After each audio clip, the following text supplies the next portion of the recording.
الرحمن الرحیم۔ کیونکہ بیانات کافی ہو چکے ہیں اور قائد محترم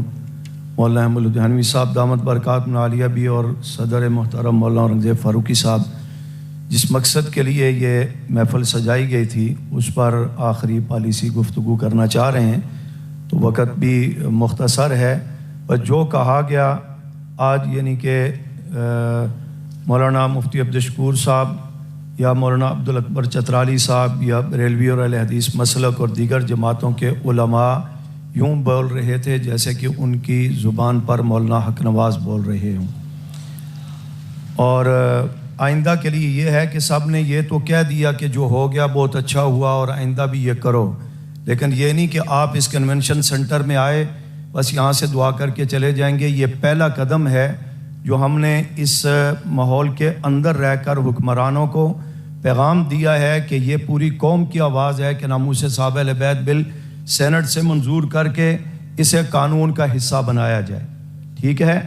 اور اگر اس میں کسی قسم کی بھی سازش اور رکاوٹ ڈالی گئی تو یہ عزم کر کے جائیں کہ انشاءاللہ اس سے اگلا قدم پارلیمنٹ ہاؤس کے باہر ہوگا۔ یہ صرف میں نہیں کہہ رہا ہوں، سب حضرات کہہ کے گئے ہیں، اور اس وقت تک ہم اس جد و جہد سے پیچھے نہیں ہٹیں گے جس وقت تک یہ قانون بن نہیں جاتا اور چوکوں چراہوں میں گستاخ صحابہ کو الٹا لٹکا کر کے سزائیں نہیں دی جاتی۔ اس وقت تک یہ محنت کریں گے۔ اور اگر پھر بھی حکمران سمجھتے ہیں بھئی ان کو ٹال لو یا ادھر سے بڑا دباؤ ہے اور فلاں ہے، تو تصور میں لے لیں کہ یہ قومی اسمبلی یا سینٹ کا ایک حال ہے جس میں آج مولانا احمد لدھیانوی صاحب، مولانا معاویہ صاحب اور مولانا اورنگزیب فاروقی صاحب اور دیگر علماء نے اپنے جذبات کا اظہار کیا۔ اگر ہماری بات کو قانونی رستے سے اب بھی سنجیدہ نہ لیا گیا تو انشاءاللہ مستقبل قریب میں یہ سارے علماء اسمبلی میں خود بولتے ہوئے نظر آئیں گے انشاءاللہ، اور پھر اعظم طارق صاحب کی طرح سیٹ کے اوپر کھڑے ہو کر اپنی بات کو انشاءاللہ ہم منوائیں گے۔ اس کے لیے ایک قدم یہ کہ آنے والے جمعے میں آپ نے جہاں جہاں سے تشریف لائے ہیں اس بل کے حق میں آپ نے قرارداد پاس کروانی ہے۔ اور دوسرا قدم منافرت، فرقہ واریت اور انتہا پسندی ختم کرو۔ ناموس صحابہ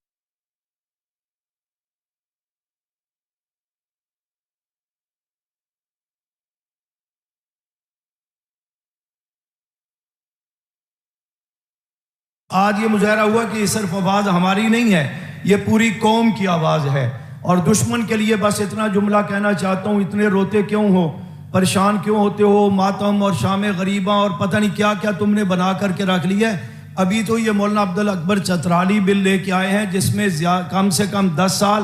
زیادہ سے زیادہ عمر قید ہے، جو تمہاری گستاخانہ زبانوں پر فٹ ہو رہا ہے۔ ہماری منزل تو اس سے آگے ہے،